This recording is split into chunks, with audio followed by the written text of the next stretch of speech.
हरे Krishna everyone. तो welcome back. और जैसे कि आप लोगों को पता होगा कि ये हमारा दामोदर जी की वीडियो का सेकंड पार्ट है। पहले पार्ट में हमने बात की थी कि दामोदर जी कौन है।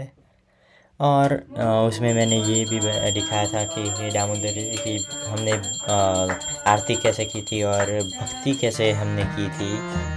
और उस वीडियो में मैंने आपको ये भी दिखाया था और बताया था कि आप दामोदर जी को दीपदान कैसे कर सकते हो, जो कि इस कार्तिक के मास में करना चाहिए। बहुत अच्छी बात है, बहुत शुभ है और ये हर किसी को करना चाहिए इस कार्तिक मास में। अगर आपने अभी तक वो वीडियो नहीं देखा तो अभी जाके देखिए और अपने सभी दोस्तों को भी शेयर कीजिए। और जैसे कि आप लोगों को पता होगा कि उस वीडियो में हमने एक प्रभु जी के साथ बात की थी और उन्होंने हमें बहुत अच्छी सी कहानी भी सुनाई थी कि दामोदर जी कौन थे, उनका नाम कैसे पड़ा है और कार्तिक मास क्या था। और उसी बात और स्टोरी को हम आज ट्रांसलेट करके लाए हैं हिंदी में। I hope you like it. और आपने अगर वो वीडियो अभी तक नहीं देखा तो पहले जाके देखिए, क्योंकि तभी आपको इस वीडियो में मज़ा आएगा। और ये वीडियो हम उसी वीडियो को कंटिन्यू कर रहे हैं, इसलिए चलिए इसी बात पे शुरू करते हैं। हरे कृष्णा।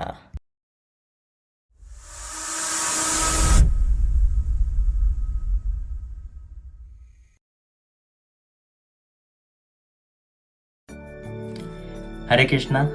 तो जैसे कि हमने अभी प्रभु जी से सुना कि दामोदर भगवान कृष्ण जी का नाम कैसे पड़ा, और हमें ये भी जानने को मिला कि इस कार्तिक मास में कृष्ण भगवान ने क्या लीला की थी।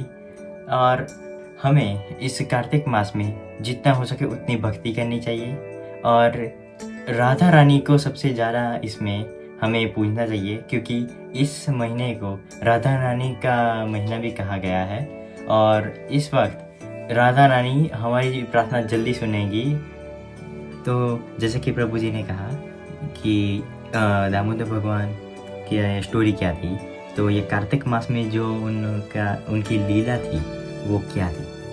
तो जैसे कि जब वो श्री कृष्ण दूसरों के घर पे जाके माखन चुराते थे, तो माता यशोदा यही सोचती थी कि ये हमारे घर पे इतना माखन है, फिर भी श्री कृष्ण दूसरों के घर पे जाके क्यों चुराते हैं माखन। तो उन्होंने सोचा कि एक दिन उन्हें सजा दी जाए, और उन्होंने सोचा कि उन्हें उक्खल से बांध दें। और क्योंकि कृष्ण भगवान बहुत छोटे प्यारे से छोटे थे, तो उन्होंने सोचा कि बस एक स्ट्रिंग निकाली अपने बालों से और सोचा कि इससे काम हो जाएगा। और जब उन्होंने बांधने की कोशिश की तो वो स्ट्रिंग बस 2 उंगली छोटी हुई थी। तो वो अपने घर पे गई और एक बड़ी सी रस्सी लेके आई और सोचा कि अब तो काम हो जाएगा। फिर जब उन्होंने रस्सी से बांधने की कोशिश की, फिर वही हुआ कि 2 उंगली छोटी पड़ी रस्सी। फिर वो घर पे वापस गई और इस बार बहुत बड़ी रस्सी लेके आई और सोचा कि अब तो काम हो जाएगा। लेकिन फिर वही हुआ, रस्सी फिर से 2 उंगली छोटी थी। फिर उन्होंने तंग आके कहा कि हे कृष्णा, ये क्यों हो रहा है, आप क्यों बांधने नहीं दे रहे। फिर श्री कृष्ण ने अपने आप को बांधने के लिए तैयार हुए। ये 2 उंगली कहती है परिश्रम और कृपा। जब आप परिश्रम करोगे तो आप पे कृपा ज़रूर बरसेगी। फिर जब उनको माता ने बांध दिया, फिर वो अपने काम में व्यस्त थी और उसी दौरान श्री कृष्ण ने उस उखल को लेकर चलना शुरू कर दिया, जबकि वो उखल उनसे बहुत बड़ा था।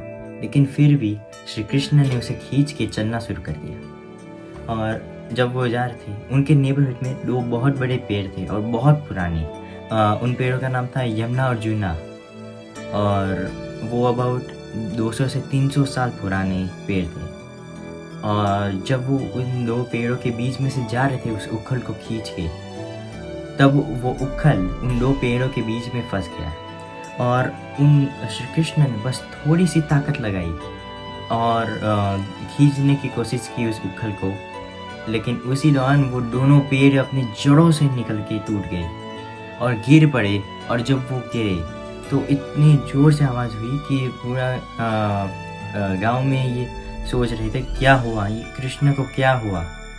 और जब वो दौड़ के वहाँ पे पहुँचे तो देखा कि वहाँ उन 2 पेड़ों की जगह पे 2 देवता थे। वो दोनों पुत्र थे कुबेर जी के। एक का नाम था नलकुंवर और दूसरे का नाम था मणिग्रीव। और उन्हें नारद जी ने कहा था कि जब श्री कृष्ण आएंगे वो आपको जब पेड़ को जड़ों से निकाल दें तब उन्हें मुक्ति मिलेगी। और वो हुआ।